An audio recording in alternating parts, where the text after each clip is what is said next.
안녕하십니까? 안녕하세요. 건강한 관절로 행복을 드리는 관절 행복 정재훈 TV의 MC를 맡은 가정의학과 김지영 원장입니다. 저는 건강한 관절로 행복을 드리고자 노력하는 정재훈 병원장입니다. 오늘은 무릎 수술 2만 례 이상의 풍부한 경험과 노하우를 가진 정재훈 원장님을 모시고 채소 침습 무릎 인공관절 수술에 대해 알아보려고 합니다. 먼저 사례 소개 부탁드립니다, 원장님. 73세 남자분인데 한 15년간 무릎 통증을 호소했습니다. 진짜 이제 들어오시는 걸 보니까 다리가 많이 휘어 있어요. 절면서 이렇게 들어오시더라고요. 어쩌다가 이렇게 다리가 휘어서 못 걸을 정도가 되셨던 걸까요? 퇴행성 관절염일 거예요. 그래서 엑스레이를 한번 찍어봤거든요. 네. 엑스레이를 보면서 한번 설명을 해드리겠습니다. 퇴행성 관절염 진짜를 할 때는 이렇게 서서 찍어야 달아진 관절이 그대로 드러나요. 이게 양쪽 무릎 사진인데 우리가 보기에 이 오른쪽이 왼쪽 무릎이에요. 오른쪽은 관절 간격이 이렇게 있는데 왼쪽은 여기가 지금 뼈가 많이 부서져 있고 이쪽 뼈가 달아져서 많이 관절이 기울었죠. 그래서 한눈에 퇴행성 관절염이구나 이렇게 알 수 있고요. 오른쪽 경골 쪽도 과하게 다쳐서 수술해서 이렇게 금속판이 이렇게 대져 있습니다. 이 왼쪽 무릎을 보면은 아까 이쪽이 퇴행성 관절염으로 달아져 가지고 완전히 뼈가 없어진 거예요. 그러니까 그냥 이쪽으로 하면 기울죠 이렇게. 완전히 휘어 있어서 관절 축을 보면은 대퇴골 중심에서 이렇게 발목으로 선을 그어서 보면은 완전히 이렇게 휘어 있는 걸 볼 수 있죠. 그래서 심한 퇴행성 관절염이구나 이렇게 알 수가 있습니다. 네, 사진만 봐도 환자분이 굉장히 아프고 힘들어 하셨을 것 같은데 원장님께서는 이 환자분께 어떤 치료를 권해주셨을까요? 방금 설명한 것처럼 뼈가 많이 달아져 있잖아요. 그리고 변형이 아주 심하고 이런 경우에는 뭐 여러 가지 술법이 있는데 인공관절 외에는 다른 방법이 없습니다. 인공관절 중에서도 최소 침습법이라고 해서 절개를 조금 해서 주변 조직을 적게 해서 하는 술법이 있거든요. 그런 수술을 시행을 했습니다. 그럼 무릎 인공관절 수술에 대해서 좀 궁금해지는데요. 그 수술법에 대해서 좀 간단히 설명해 주실 수 있으실까요? 인공관절은 개념적으로 병이 있는 부분 뼈를 조금 잘라내고요.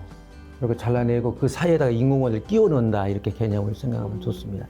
모형을 통해서 내가 잠깐 설명을 드리면요. 이것이 인공관절이거든요. 그래서 인공관절 모양을 보면은 이렇게 각이 져 있어요. 이렇게. 그럼 이걸 끼워 넣으려면 여기에 맞게 뼈를 잘라야 될 거 아니에요. 네네. 여러 가지 기구들을 이용해서 이렇게 잘라내는 거예요. 밑에 조금 비교적 간단하죠. 이렇게 평평하게 이 관절 축이 90도로 자르면 되거든요. 그래서 다 잘라서 이걸 들어갈 수 있게 구멍도 뚫고 해서 이제 수술이 되면은 이렇게 끼워 넣고 이제 사실 이 모형에서는 이 하얀 것이 금속으로 된 그 인공관절 속에 사이에 끼워 넣는 건데 이게 사실은 마지막에 끼워 넣는 거예요. 그래서 마지막에 넣을 때 관절의 튼틈이나 이런 두께를 봐서 사이즈를 골라서 넣습니다. 근데 이게 굉장히 중요해요. 10mm, 12mm, 14mm 있는데 관절이 튼튼해질 정도로 잘 골라 넣어야 돼요. 그렇게 되면 이것이 이렇게 관절 역할을 이렇게 하는 거예요. 근데 보통은 12 내지 15cm 정도 절개를 해가지고 수술하는데 최소 절개법은 이 손가락 1개 정도. 여자분들은 7, 8cm, 남자분들은 한 8, 9cm 조금 째고 해서 주변 조직 손상을 적게 해서 수술하는 게 이제 최소 침습법인데 그런 방법으로 수술을 한 겁니다. 네. 최소 침습법으로 인공관절 수술을 하면 일반적인 인공관절 수술에 비해서 어떤 점이 좀 더 좋을까요? 우선 회복이 좋아요. 조직을 많이 건들면 건들수록 후에 염증 현상이 많이 심해지거든요. 그래서 그게 적어지니까 통증도 좋고 부기도 좋고 그러다 보니까 관절 수술 후에 관절 구부렸다 폈다 하는 운동도 훨씬 더 수월하게 되고 걷는 것도 빨라지고 전체적으로 회복이 좀 빨라진다. 소개해 주신 이런 심한 환자분들을 최소 침습법으로 수술을 하기가 상당히 힘들 것 같은데 이분은 혹시 어떻게 진행이 됐을까요? 이 환자분은 이제 가장 고민인 게 무릎 안쪽에 뼈가 많이 달아져서 이렇게 비어 있는 곳이에요. 그래서 이제 다리 축을 맞추려고 이렇게 잘라서 90도로 이렇게 절단을 해서 해야 되는데 이렇게 되면은 이게 많이 비잖아요. 이것이 고민이었거든요. 이 환자는 8.5cm 절개를 해서 최소 침습법을 했고요. 네. 여기 수술 직후에 찍은 사진이에요. 여기 보면은 경골에서 다리 축에 직각으로 거의 절단이 돼 있잖아요. 그럼 여기가 비었을 거 아니에요. 네. 근데 지금 빈 곳이 없죠. 그러네요. 어떻게 했을까요? 통상 이제 이런 경우에 연세가 좀 드신 분들은 볼 시멘트라고 있어요. 뼈에 쓰는 시멘트. 그걸 이렇게 채워가지고 하는데 활동을 좀 많은 분이라서 나중에 좀 덜 좋을 수 있거든요. 그래서 뼈 이식을 했어요. 여기는 좀 하얀데 여기 이 부분 있죠. 여기 이 부분 뼈가 이식해 준 뼈예요. 그리고 나사를 박아서 고정을 해 놓은 거예요. 그다음에 이제 수술 전 사진하고 수술 후 사진하고 이렇게 같이 띄워놨는데요. 수술 전에 이렇게 축이 어긋나서 완전히 휘었던 것이 수술 후에 이렇게 많이 중앙을 지나서 거의 아주 멋지게 이렇게 돼 있습니다. 네. 보기에는 진짜로 큰 수술인 것 같은데 이렇게 수술 후에는 혹시 언제부터 걸어 다닐 수 있는지랑 이후에 재활치료나 이런 것들이 어떻게 되는지가 좀 궁금한데 혹시 설명해 주실 수 있으실까요? 수술 후에 약 이틀 정도 지나면은 이 핏주머니를 빼고 보행 보조기 있거든요. 네. 그걸로 화장실 다니시라고 그래요. 그럼 대부분 걸어 다닙니다. 그리고 그때부터 이제 관절 구부리는 운동 시작해요. CPM 기계가 있는 방이 있거든요. 그 기계 방에 가서 관절 운동을 해 나가고 네. 대개 일주일, 2주일 가면은 보행 보조기 없이도 걸어 다녀요. 인공관절은 수술장에서 딱 수술 끝나고 나오는 순간에 완전히 쓸 수 있는 관절이 되어서 나오는 거예요. 네. 다른 수술하고 틀려요. 다만 이틀 정도 안 걷는 것은 상처가 너무 아프니까 이제 그럴 수 있어요. 그래서 네. 그런 것을 이제 기다려 주는 거죠. 상처 보호를 위해서. 수술 후에 그 무릎을 구부리는 운동 말씀하신 CPM을 할 때 너무 아프다고 정말 그 통증 때문에 수술하기가 무섭다 이런 얘기를 하시던데 그 운동이 실제로 그렇게 많이 아픈가요? 과거에는 억지로 좀 구부려졌어요. 그래서 그것들이 많이 퍼져가지고 죽게 아프다들 이렇게 소문이 났는데 지금은 전혀 아니에요. 지금은 전혀 아니고 특히 저희 병원에서는 우선은 억지로 구부리는 것을 전혀 하지 않습니다. 최초에 말씀드린 것처럼 CPM 기계로 대부분 해나가고 그다음에 본인이 할 수 있는 범위까지 구부려가고 도수치료도 견딜 수 있는 범위까지 해나가면서 하다 보면은 거의 대부분 됩니다. 무릎 꺾을 때 죽게 아프더라 이런 두려움을 떨게 만드는 그런 것은 사실은 없다고 생각하시면 됩니다. 네. 또 한 가지 걱정은 이제 인공관절이 이제 금방 망가져서 재수술을 하게 될까봐 걱정도 하시거든요. 실제로 인공관절 수명은 보통 어느 정도 되나요?